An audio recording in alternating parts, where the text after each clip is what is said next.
Assalamualaikum warahmatullahi wabarakatuh.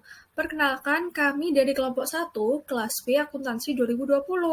Saat ini kami akan mempresentasikan materi tentang gambaran umum akuntansi internasional.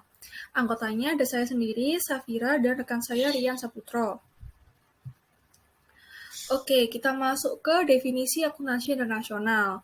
Jadi, definisinya itu adalah sistem akuntansi yang bertujuan untuk mempermudah transaksi keuangan antar negara dan membandingkan prinsip yang berlaku pada tiap negara. Jadi, setiap negara itu mempunyai prinsip atau aturan yang berbeda, tapi tetap tujuannya itu sama, untuk mempermudah transaksi keuangan. Kayak misalnya kita ingin bertransaksi dengan orang di luar negeri, seperti itu. Jadi kita memerlukan akuntansi internasional ini untuk menjembatani. Oke, lanjut. Tujuan akuntansi internasional. Yang pertama, mengidentifikasi sejarah perkembangan akuntansi. Yang kedua, mengenalkan tentang perbedaan nasional akuntansi di dunia. Lalu meringkas evolusi bisnis zaman modern dan membahas pentingnya dimensi akuntansi dalam bisnis global dan topik penting. Oke, kita masuk ke slide selanjutnya. Ada manfaat akuntansi internasional. Ya, yang pertama itu mengantisipasi kebutuhan masyarakat. Jadi kan masyarakat misalnya punya bisnis tuh di luar negeri. Nah, itu bisa pakai akuntansi internasional untuk membaca laporan keuangan misalnya gitu kan. Laporan keuangan ini nanti disetarakan menjadi rupiah gitu. Misalnya kita membaca laporan perusahaan dari Swiss. Nah, itu nanti laporannya itu jumlah angkanya disetarakan dalam jumlah rupiah.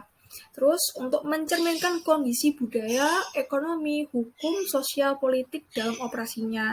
Seperti yang sudah saya jelaskan bahwa setiap negara itu memiliki aturan sendiri untuk dalam membentuk standar akuntansi internasionalnya.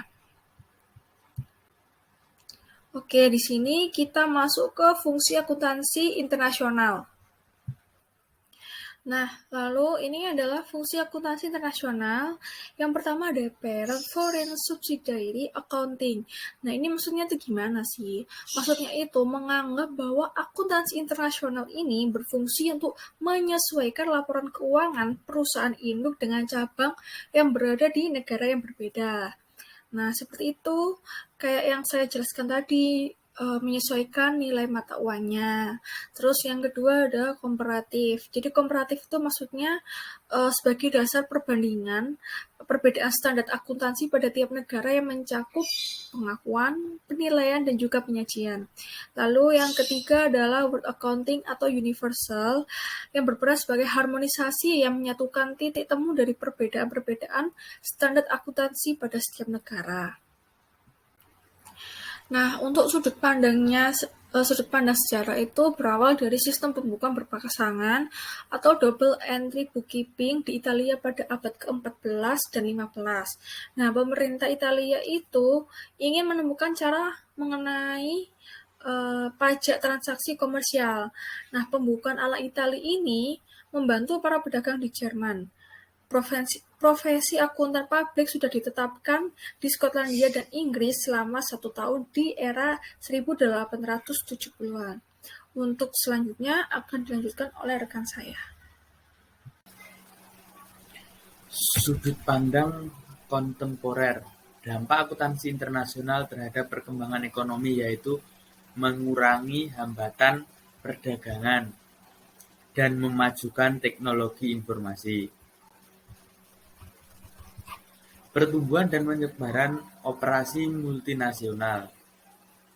Perdagangan internasional semakin dikaitkan dengan penanaman modal asing langsung yang meliputi pembentukan sistem produksi atau distribusi di luar negeri melalui pendirian anak perusahaan, usaha patungan atau aliansi strategi. Operasi di luar negeri membuat manajer keuangan dan akuntan menghadapi banyak resiko, masalah yang tidak mereka temui ketika kegiatan perusahaan dilakukan di wilayah suatu negara. CFO dan akuntan juga harus memahami dampak dari kompleksitas lingkungan pengukuran akuntansi perusahaan multinasional atau biasa disebut MNI. Merger dan akuisisi lintas batas. Merger dan akuisisi lintas batas telah menjadi pilihan yang semakin populer untuk banyak perusahaan, terutama perusahaan multinasional yang ingin mencapai tujuan perusahaan maupun mempertahankan keunggulan kompetitif dalam industri. Perubahan lingkungan bisnis internasional telah meningkatkan kompetisi global dan dapat memicu peningkatan aktivitas merger dan akuisisi di seluruh dunia. Selama 2 dekade terakhir, merger dan akuisisi telah memainkan peran penting dalam ekonomi global. Berikutnya, akuisisi lintas negara. Dengan perkembangan ekonomi yang semakin membaik dan investasi di Amerika dan Eropa, merger akuisisi terus berlanjut hingga menjadi salah satu strategi korporasi. Contoh akuisisi lintas negara yaitu seperti BUMI diakuisisi oleh Valar, SCTV merger dengan Indosiar, Carrefour Prancis diakuisisi oleh Paragroup, Temasek mengakuisisi saham Telkomsel.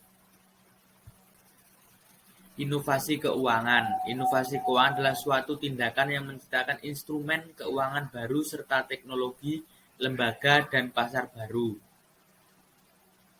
Inovasi keuangan terkini termasuk dana lindung nilai ekuitas swasta, derivatif cuaca, produk berstruktur retail, dana yang diperdagangkan di bursa, kantor multi keluarga, dan obligasi Islam suku. Ada 3 kategori inovasi. Yang pertama, kelembagaan, kedua, produk, ketiga, proses. Inovasi berkaitan dengan produk baru seperti derivatif, sekuritasi, dan hipotek falas. Inovasi proses berhubungan dengan cara baru dalam menjalankan bisnis keuangan termasuk perbankan online dan perbankan telepon. Internasionalisasi pasar modal. Internasionalisasi dapat diartikan sebagai proses membentuk relasi hubungan antar negara, sehingga internasionalisasi akan membuat transaksi yang terjadi sudah melampaui batas negara.